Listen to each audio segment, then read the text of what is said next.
अस्सलाम वालेकुम। आज मैं आपके साथ शेयर कर रही हूँ आलू के पराठे की रेसिपी। पराठे एकदम ढाबा स्टाइल में बनेंगे, बहुत ही खस्ता और बहुत ही मज़ेदार। तो अक्सर प्रॉब्लम आती है आलू के पराठे में, आलू ज़्यादा भरने से, स्टफिंग ज़्यादा भरने से आलू का पराठा फट जाता है। लेकिन आप इस तरीके से बनाएंगे तो आपका आलू का पराठा बिल्कुल नहीं फटेगा, एकदम परफेक्ट बनेंगे पराठे।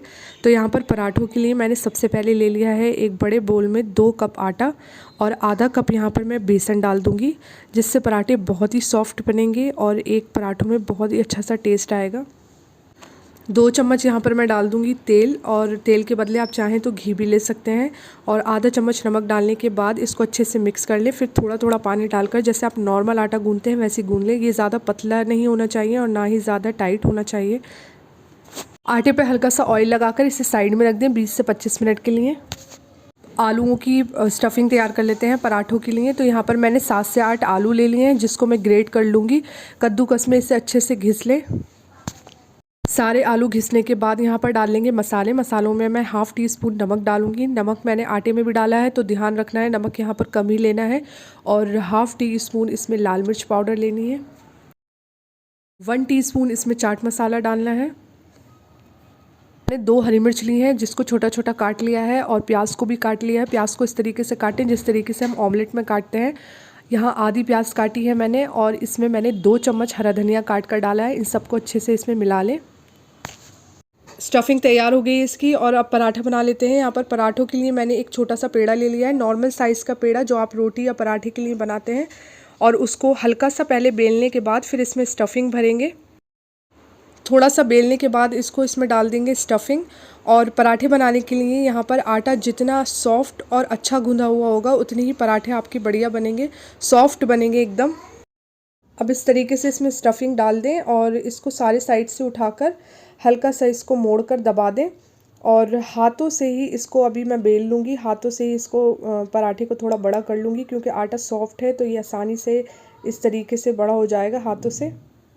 और इसके बाद यहाँ पर सूखा आटा लगाकर इसको बेल लें। थोड़ा थोड़ा सूखा आटा लगाते रहें, जितना चाहे आप इसमें लगाकर इसको बेल सकते हैं, इससे पराठा फटेगा नहीं। अब गैस पे मैंने पैन गरम करने के लिए रख दिया है, और पैन अच्छे से गर्म होने के बाद इसमें जिस तरीके से नॉर्मल पराठे हम बनाते हैं, तेल या घी डालकर, आप जो भी चाहें वो डालकर इसको बना लें। पराठे देखने में भी काफ़ी पतले हैं और स्टफिंग भी इसमें ज़्यादा सी भरी है, तो ये बहुत ही मज़ेदार पराठे बने थे। बस यहाँ पर थोड़ा थोड़ा ऑयल डालकर इसको फ्राई कर लें, दोनों साइड से अच्छे से इसको पका लें।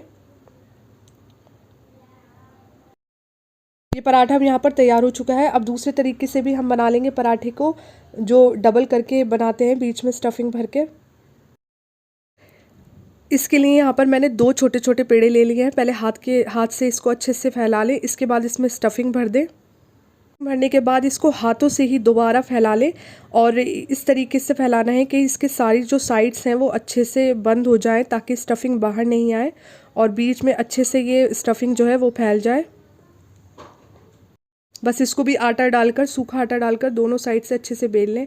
और इसको फ्राई करने के लिए ज़्यादा टाइम थोड़ा लगाएं, क्योंकि ये दोनों साइड से अच्छे से फ्राई करना पड़ता है, वरना अंदर से कच्चा रह जाता है ये। बस इसको भी उसी तरीके से पका लेंगे। दोनों ही तरीके से पराठे बहुत अच्छे बने थे, और दोनों तरीके से परफेक्ट बनते हैं पराठे। आपको जो भी पसंद आए उस तरीके से आप बना सकते हैं, लेकिन पराठे आपके परफेक्ट बनेंगे। जो लोगों के पराठे ख़राब हो जाते हैं अक्सर बनाते हुए, जिनको आलू के पराठे परफेक्ट नहीं बनाने आते, इस तरीके से आप बनाकर देखें, आपके पराठे एकदम सही बनेंगे।